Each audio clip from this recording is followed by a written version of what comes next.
അങ്ങനെയൊന്നും അതിജീവിക്കാനല്ല ഞങ്ങൾ ഈ തെരഞ്ഞെടുപ്പിൽ. അല്ലല്ല, പതാക ഞങ്ങൾക്ക് ഈ നോമിനേഷൻ കൊടുക്കാൻ പോകുമ്പോൾ പതാക ഉപയോഗിക്കണം എന്ന് തോന്നിയില്ല. അതുകൊണ്ട് തന്നെ തോന്നിയില്ല. കാരണം ഇലക്ഷൻ നോമിനേഷൻ കൊടുക്കുമ്പോഴല്ലല്ലോ പതാക ഉപയോഗിക്കേണ്ടത്. സ്ഥാനാർത്ഥിയുടെ പര്യടനത്തിന് ഉപയോഗിക്കാം, യോഗങ്ങളിൽ ഉപയോഗിക്കാം.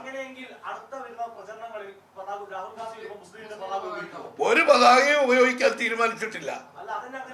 അല്ല, ഞങ്ങളുടെ തീരുമാനം എന്തുകൊണ്ടാണെന്ന് വെച്ചാൽ ഞങ്ങൾ അങ്ങനെയാണ് തീരുമാനിച്ചിരിക്കുന്നത്. റീസൺ ഒരു പതാകയും വേണ്ട എന്നുള്ളതാ. ഐക്യമുന്നണി രാഹുൽ ഗാന്ധിക്ക് വേണ്ടിയല്ല, ഞങ്ങൾ പതാക അല്ലല്ല ഞങ്ങളെ പതാക ഉപയോഗിച്ചാൽ മാധ്യമങ്ങൾ പതാക ഉപയോഗിച്ചില്ലെങ്കിൽ എന്തുകൊണ്ട് ഉപയോഗിക്കുന്നില്ല എന്ന് ചോദിക്കും. ഇപ്പൊ ഞങ്ങൾ അല്ലല്ല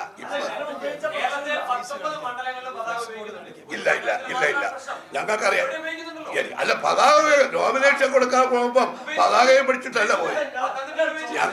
ഞങ്ങൾ എടുത്ത് അതാ. പക്ഷെ അതല്ല, ഞങ്ങൾ പതാക ഉപയോഗിക്കാൻ പറഞ്ഞിട്ടില്ല. പത്തനംതിട്ട ആന്റണി പ്രകടനമായിട്ട് വോട്ട് പോലും ഇല്ല. ശരിയായ